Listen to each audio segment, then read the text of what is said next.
Kembali lagi di Santai Berfaedah, series terbaru dari Safda. Baik Ustadz, kita memasuki pertanyaan selanjutnya. Nasihat Luqman kepada anak-anaknya. Tadi kita sudah bicara mengenai jangan berbuat syirik. Kemudian birrul walidain, berbuat bakti kepada orang tua. Lalu kemudian apa lagi Ustadz nasihatnya?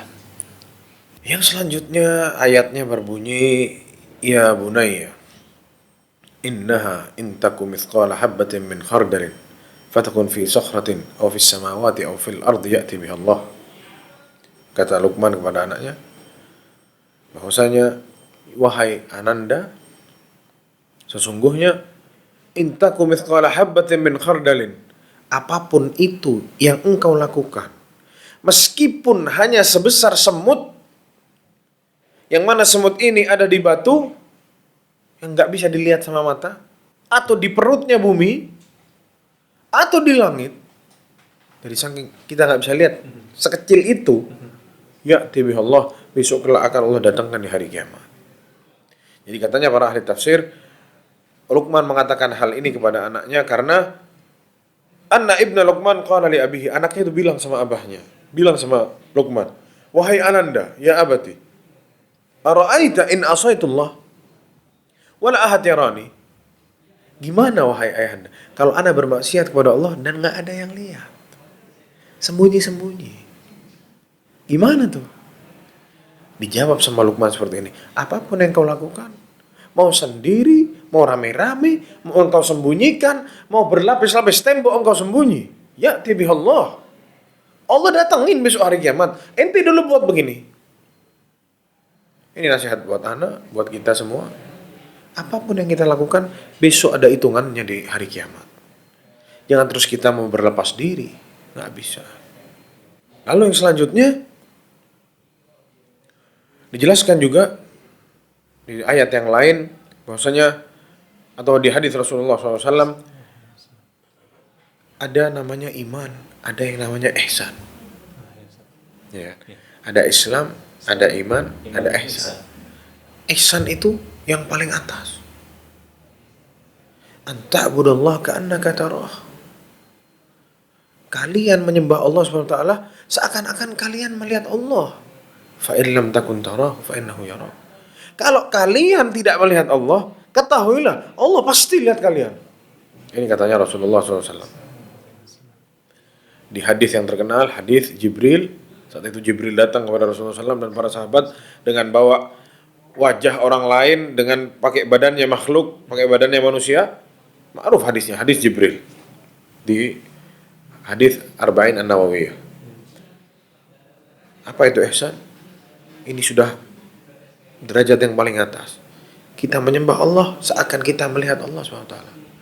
Kalaupun kita nggak ngelihat, dan memang kita nggak bisa lihat sekarang, ketahuilah Allah itu lihat kita.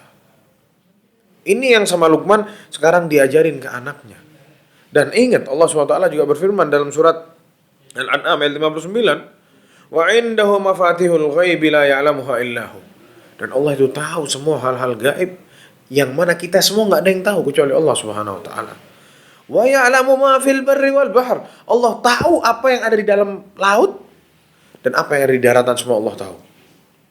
Wa ma tasqutu min waraqatin illa ya'lamuha. Dan tidaklah ada satu daun yang turun dari pohonnya, jatuh dari pohonnya, Allah tahu. Antum hitung ada berapa miliar pohon di muka bumi ini, dan setiap detik, bahkan mungkin satu detik ada ribuan daun yang jatuh, semuanya Allah tahu. Wala habbatin fi dhulumatil ardi wala ratbin wala yabisin illa fi kitabin mubin. Mau dia biji di dalam kegelapan, di dalam kegelapannya bumi, wala ratbin wala yabis, yang kering atau yang basah, illa fi kitabin mubin, semua sudah ada ditulis sama Allah, Allah tahu semua. Ini yang sama Luqman diajarkan ke anaknya. Apapun yang kau lakukan wahai anakku, mau besar, mau kecil, mau terang-terangan, mau sembunyi, semuanya Allah tahu. Semuanya akan tersingkap kelak di hari kiamat. Masya Allah. Karena biasanya hal ini jarang sekali Ustadz dijelaskan sama orang tua. Mereka ya mungkin mengajarkan secara duniawi, tapi ketika perihal amal, apalagi amalan hati, apalagi kalau misalnya ternyata sudah dewasa, sudah ini, udah nggak tinggal sama orang tua, misalnya nggak kelihatan sama orang tua, kadang-kadang sering lupa sama hal ini Ustadz. Ini kondisi seperti ini sebenarnya harus terus atau gimana Ustaz sebenarnya? Kalau misalnya dari kondisi Luqman ini. Terus-terusan dijelaskan tadi, ya bunaya, ya bunaya. Ngomong sama anaknya baik-baik, dipanggil anaknya, dipanggil, diomongin baik-baik. Nggak bisa cara ini pakai cara yang itu, nggak bisa yang itu pakai cara yang lain. Terus dicoba. Sama seperti kita bisnis, gagal di sini, udah saya nggak bisa bisnis, berhenti. Begitu? Sama. Didik anak ini lebih berat daripada bisnis. Bisnis kita kalau nggak ada duit, 1000 cara kita pakai. Coba ke sini, telepon sini, pergi ke sana, tawarin ini, tawarin itu. Usaha kan? Tapi kenapa kalau didik anak enggak? Udah ngomongin nggak mau dengerin. Udahlah udah capek anak.